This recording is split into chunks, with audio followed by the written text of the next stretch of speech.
Hi friends, இப்போ நம்ம மகாநதி பார்க்க போகிறோம். மகாநதியில் வந்துட்டு நம்ம குமரன் கிட்ட வந்து கத்தி எடுத்துட்டு வந்து பிஜிஎம்மை போட்டு விட்டானுங்க. போட்டு விட்டதுக்கப்புறம் நம்ம குமரனோட ஆக்ஷனை பார்க்கணுமே.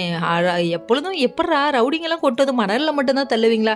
உடனே மண்ணை எடுத்து கண்ணில் தூவி விட்டு இவர் கிளம்புறாராமா. இப்போ என்ன பண்ணுவீங்க, இப்போ என்ன பண்ணுவீங்க அப்படிங்கிற மாதிரி ஆயிடுச்சு.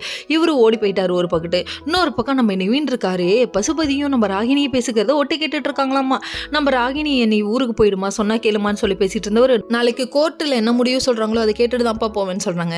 சரிம்மா நாளைக்கு போய்க்கோமான்னு சொல்லி பேசிகிட்டு இருக்க டைமில் அதாவது உண்மையை ஒத்துக்கிற மாதிரி இருக்குது வெண்ணிலா. அதனால் வெண்ணிலாவை மர்டர் பண்ணிடுங்கன்னு ஆள் அனுப்புறதை கேட்டோன்னே ஜர்க்காயிடுச்சு இவருக்கு. அப்படியே அங்கே எப்பட்றா ஒரு வீட்டில் ஒட்டு கேட்க போனால் ரவுடிங்க இருக்கிற வீட்டில் எப்படி வெளியில் பாத்திரம் இருக்குன்றேன்.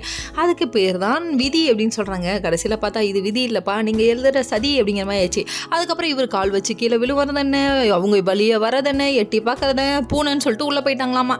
சரி, இங்கே இந்த கூத்து நடந்தாலும் நிவினுக்கு காவேரி ஃபோன் பண்ண அந்த டைம் பார்த்து டைமிங்கில் எப்படா ஃபோன் பண்ணுற, அதுதான்டா என்னோட ரைமிங் அப்படிங்கிறாரு. அப்புறம் கடைசியில் பார்த்தா இவங்க உண்மையெல்லாம் புட்டு வச்சுட்டாங்க, நடந்த விஷயத்தெல்லாம் சொல்லிட்டு அதுக்கப்புறம் நான் ஹாஸ்பிட்டல் போகணும், ஃபோன் வை அப்படின்னு சொல்லிட்டாங்க. அங்கே இவங்க போகிறதுக்குள்ளே இவங்க வந்துட்டாங்க. நம்ம காவேரி வந்து நின்று வெயிட் பண்ணிட்டு இருக்கா. வாங்கடா வாங்கடா பண்ண மூஞ்சி வாயா அப்படின்றானுங்க. அதுக்கப்புறம் ரவுடி ஒருத்தர் வந்து தலகாணி வச்சு அமுக்க பார்க்குறாங்களாமா.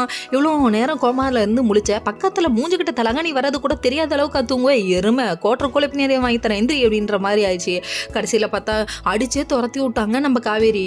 நல்ல ஆக்ஷன் படம் பார்த்துருப்ப போலமா, நீ ரவுடி எங்கம்மான்னு எனக்கு தெரியாமல் போயிடுச்சு அப்படிங்கிற மாதிரி ஆயிடுச்சு. அதுக்கப்புறம் நிவின் வந்துட்டு நீ ஏன் வந்து இவ்வளோ கஷ்டப்படுறேன்னு சொல்லி கேட்க, விடிய விடிய வாசலில் காவல் இருக்குங்க, இது நல்லா பண்ணுறீங்கடா. அங்கே ஒரு பொண்ணுக்கு 1000 கவலைங்கிற மாதிரி நம்ம யமுனாவுக்கு ஒரே கவலை. காவேரி பின்னாடி சுற்றுறான், காவேரி பின்னாடி சுற்றுறான். என்ன நடக்குன்னே தெரியாமல் இந்த எருமை வேற அடிக்கடி டென்ஷன் பண்ணுது அப்படிங்கிற மாதிரி ஆயிடுச்சு. ஓகே.